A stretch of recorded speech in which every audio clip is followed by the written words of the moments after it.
누가복음 3장 21절 22절입니다. 누가복음 3장 21절 22절 말씀 함께 봉독하겠습니다.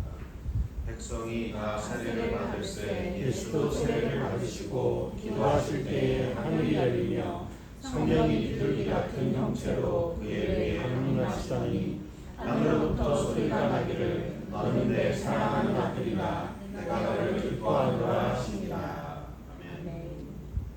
막막해 보이던 하늘이 열릴 때, 우리가 내 인생이 막막해지면은 하늘이 막혔다 그러죠. 솟아날 구멍이 없다. 하늘이 그냥 닫혀 있다. 그런 인생을 맞이할 때가 많이 있죠. 어떤 분은 많고 어떤 분은 나는 그런 적이 없다 그러죠. 그게 이제 원래는 막혀 있는 거예요. 다. 내 인생의 하늘 문은 원래 다 막혀 있는 겁니다. 이 세상에 올 때부터. 그런데 그 하늘 문을 예수님이 여셨다 이거예요. 그리고 여시면 어떻게 됩니까? 막혔던 하늘에서 하나님의 개입이 우리 인생에 쏟아지고 은혜의 문이 열려서 하나님의 은혜가 내 인생에 개입하는 거예요. 하늘이 막혀 있으면 은혜가 뭔지 구원이 뭔지 알 수가 없는 거예요. 그냥 막힌 하늘 아래에서 그냥 거기서 꾸깃꾸깃 꾸겨지면서 아웅다웅 살다가 죽으면 그게 세상이 다인 줄 알고 그렇게 사람들은 살아가지만 사실은 뭐냐? 막혀 있다 이거예요. 그런데 예수님께서 세례를 받고 기도하실 때에 하늘 문이 열렸다. 닫혔던 구원의 문이 인류를 향해서 열려 있다 이거예요. 열려 있으면 그 열린 쪽으로 나가면 되잖아요. 근데 사람들은 여전히 하늘 문은 원래 닫힌 거야. 하늘의 개입은 없어. 어떤 창조주가 어디 있어? 라고 하는 자기의 형이하학의 세계 속에서 나름대로의 구멍을 찾고 길을 내고 나아가지만 거기는 길이 없다 이거예요. 진짜 열려 있는 문은 따로 있는데 그 문을 찾아라. 그 문이 예수 그리스도께서 여셨다. 이거예요. 그런데 참 이 말씀이 저는 은혜로워요. 앞에 백성들이 세례를 받는 장면들이 나오는데 21절에 이렇게 얘기해요. 백성이 다 세례를 받을세. 예수도 세례를 받으시고 기도하실 때에 하늘이 열리며. 백성이 다 세례를 받을세. 이 말을 왜 집어넣었을까? 여기에 세례를 받고 받았을 때에 우리에게 주는 은혜의 세계가 어떤 건지를 지금 예수님의 세례랑 연결시키는 거예요. 지금 뭐냐면 예수님이 세례를 받고 기도하실 때에 어떤 일이 이루어졌냐면 하늘이 열렸잖아요. 그 다음에 성령이 비둘기 같은 형체로 임하시고 하늘로부터 소리가 나죠. 너는 내 사랑하는 아들이라 내가 너를 기뻐하노라. 이게 예수님 받으셨을 때에 세례를 받았을 때의 모습이에요. 그러면 이 얘기는 백성이 다 세례를 받을세 라고 했다는 이 이야기는 너희들도 세례를 받게 되면, 세례를 받고 기도하게 되면 너의 인생에도 하늘이 열릴 것이고 성령이 너희에게 임할 것이고, 그리고 이제는 내가 너를 사랑하는 내 아들이요 내 기뻐하는 자라 여길 것이다. 예수님에게 보여주셨던 하나님의 그 세례의 응답이 사실은 백성이 다 세례를 받을세, 그 백성들에게 임하는 하나님의 축복이라는 것을 예수님의 세례받은 효과를 통해서 바로 우리들에게 보여주려고 하는 이야기예요. 그러니까 이것은 주어를 이렇게 바꿔도 돼요. 내가 세례를 받고 내가 기도할 때에 하늘이 열리고 성령이 내게 임하고 하나님께서 나를 이제부터 나는 너를 내 사랑하는 아들이요 내가 너를 기뻐하노라. 이 메시지를 들으라는 얘기예요. 이 메시지를. 이 하늘이 열린다는 이 표현은요 성경에 몇 번 나와요. 야곱이 형 에서를 피해서 바단 아람으로 도망갈 때에 돌베개를 대고 잘 때 하늘에서 천사 사대다리가 내려와 천사들이 오르락 내리락 하는 걸 봐요. 막막했던 야곱의 하늘이 열리는 환상을 보게 돼요. 이사야 시대 때에 이스라엘이 정말로 바빌론에 의해서 무너지고 그리고 이제는 나라를 상실해 버렸을 때에 이사야가 간구하죠. 원컨대 주께서 하늘을 여시고 강림하여 주옵소서. 하늘을 여시고 하늘이 열리면은 이스라엘의 빛이 있다 이거예요. 에스겔도 이 환상을 봐요. 바빌론 그발 강가에 있을 때에 갑자기 하늘이 열리며 하나님의 모습을 보게 돼요. 그리고 그에게 하나님의 말씀이 임하게 돼요. 아무런 희망도 없었던 세계 속에 있던 포로된 자의 삶 속에 하나님의 마음의 뜻이 무엇인지 하늘이 열리면서 가르쳐주고 그리고 이스라엘의 새로운 빛을 열어줘요. 이 이야기는 또 나와요. 신약에 가면 스데반이 사람들에게 유대인들에게 복음을 전했을 때 돌을 막 맞아 죽으면서 돌 맞아 죽는 마지막 순간에 스데반이 오 하늘이 열리며 하나님 우편에 인자가 앉아있는 것을 보노라. 사도 요한도 하늘이 열리는 것을 봐요. 하늘이 열려있고 그 하늘 위로 올라가니 아무도 보지 못했던 하나님의 뜻과 계시를 눈을 뜨고 보게 돼요. 하늘이 열린다는 건 우리에게 두 가지를 보여줘요. 하나는요, 하나님의 막혔던 하나님의 뜻과 하나님의 마음이 계시가 내게 그대로 알게 되고 아, 내 인생에 하나님의 뜻이 이거였구나 이걸 알게 되고 그 다음에 내게 막혔던 구원의 문이 활짝 열려서 답을 내지 못했던 새로운 삶 속에 새로운 구원의 문이 열리는 이 두 가지 효과, 이게 하늘의 문이 열리는 과정이에요. 하늘의 문이. 여러분 막막하죠? 왜 막막해요? 하늘이 닫혔기 때문에. 그러면 그 하늘이 언제 여냐? 여기 그대로 나와 있어요. 세례를 받고 기도할 때에, 세례를 받고 기도할 때. 뭐 몇 년도에 저는 1988년도에 홍천강에서 세례 받았는데 그때 열렸냐? 그게 아니에요. 그건 하나의 상징이에요. 세례는요, 뭐 지난번에 한 거 말씀 다 빼고 쉽게 말하면 이 세상 속에서 내가 가지고 있는 세계관, 인생관이 막혀버리는 거예요. 그냥 죽어버리는 거예요. 어떤 한계 상황에 내가 지금까지 살아온 모든 것들이 있었는데 이걸로는 내 인생의 문을 열 수가 없어서 거기에서 내 세계관과 가치관과 능력이 한꺼번에 죽어버리는 거예요.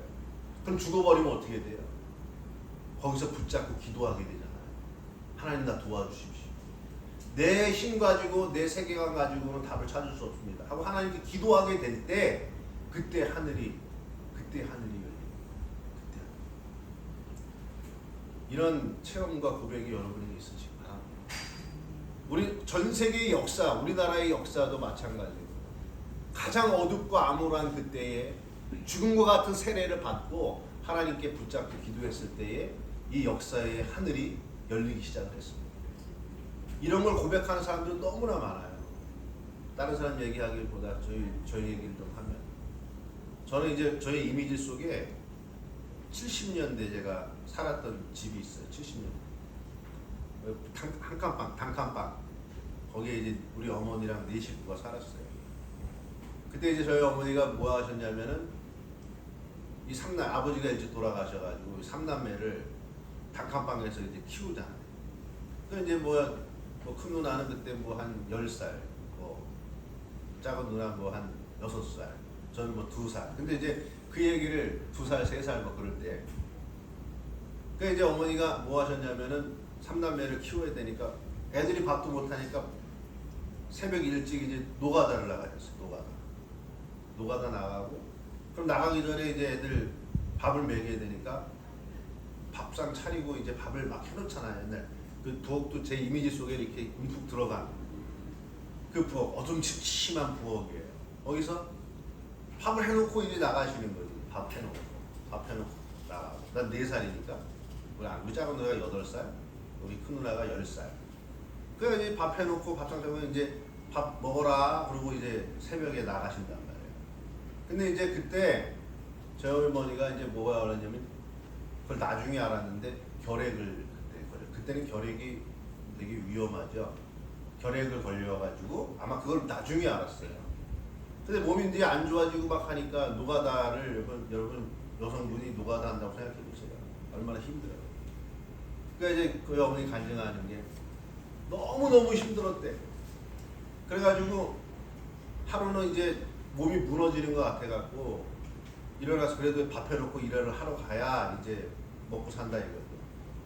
그래가지고 이제 어떻게든지 부엌까지 내려와가지고 거기서 밥을 해야지 하다가 이렇게 쓰러졌대. 쓰러지셨대. 그 쓰러져가지고 거기서 이제 뭐 했냐면은 그 흐릿한 이제 의식을 가지고 막 기도한 거예요. 하나님, 나 여기서 쓰러지면 어떻게 합니까? 나 나중에 잘못되면 우리 3남매 어떻게 합니까? 그 부엌에서 막 기도를 하기 시작한 거예요. 넘어진 상태에서. 그때 우리 어머니가 이제 그때 환상을 봤어요. 저는 어린 시절에 이 얘기를 막 들으면서 제 마음속에 이렇게 깊게 들어왔어요. 그런 얘기들이 많아요. 여러분들 꼭 그런 간증을 자녀들에게 남겨주시기 바랍니다. 그러니까 그때 어머니가 막 기도하는데 그 새벽이니까 어둡잖아요. 밖에도 어둡. 갑자기 막혔던 천장 있잖아요. 천장의 지붕이 이렇게 확 열리더래요.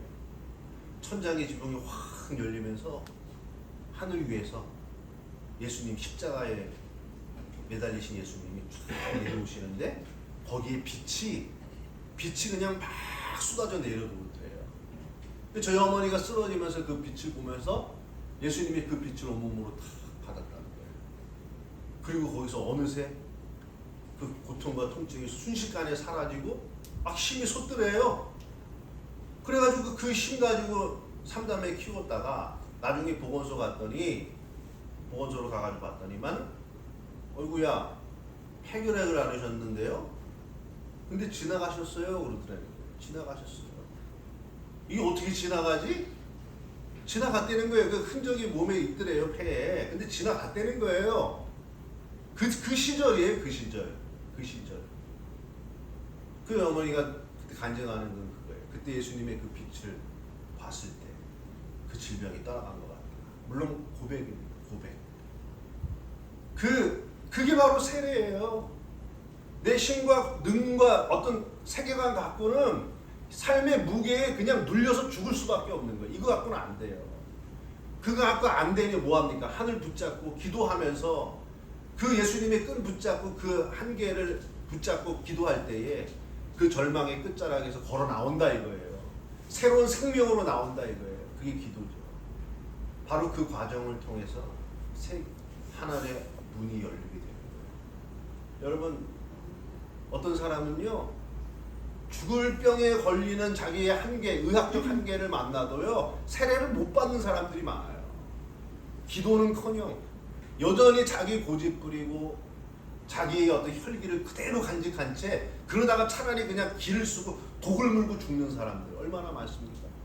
여러분 삶이 힘들고 어려운 거 만나도 인생 재수 없으니까 이런 거지 왜 나만 이런 거야 하고 저주하기도 하고 왜 남을 탓하기도 하고 또 살아보겠다고 몸부림치다가 여기까지가 나의 한계인가 하고 인생 끝내보는 사람들 얼마나 많아요. 그 세례의 순간, 그게 하나님이 우리에게 세례를 받으라고 하는 순간이에요. 거기에서 주여 내 힘으로 될 수 없습니다. 내게 힘을 주십시오. 저를 구원해 주십시오. 라고 기도의 문이 열리고 나올 때 그게 세례 받고 나오는 순간입니다. 바로 그럴 때에 구원의 문이 열리는 거예요. 하나님의 내 인생의 문제가 안 풀릴 수도 있어요. 그런데 정작 중요한 건 뭡니까? 우리 모든 인생의 문제, 이 유한한 세계 속에서 살아가는 우리의 인생에 하늘의 문이 열려서 내게 영생의 축복의 은혜의 통로가 내 삶에 들어오는 은혜. 그것이 언제 열리는가? 세례받고 기도할 때. 세례받고 기도할 때에 그 하늘이 열리게 되는 거예요. 여러분, 이 원리를 지금 가르쳐주고 있는 거예요. 예수님이 세례받고 혁명이 임한 어떤 이 사실 자체를 보도하려고 하는 것이 아니라 예수님처럼 너희들도 세례받고 하늘을 바라보며 기도하며 울부짖을 때에 내 인생에도 하늘의 문이 열릴 것이다. 내가 너를 내 사랑하는 자녀요 내 기뻐하는 자로 여길 것이다. 이 메시지를 들으시기를 바랍니다. 하나님 감사합니다. 예수님이 세례받을 때 일어났던 그 현상이 내가 세례받고 기도할 때 동일하게 내게도 주어지는 은혜인 것을 깨닫게 하여 주옵소서. 예수님의 이름으로 기도했습니다.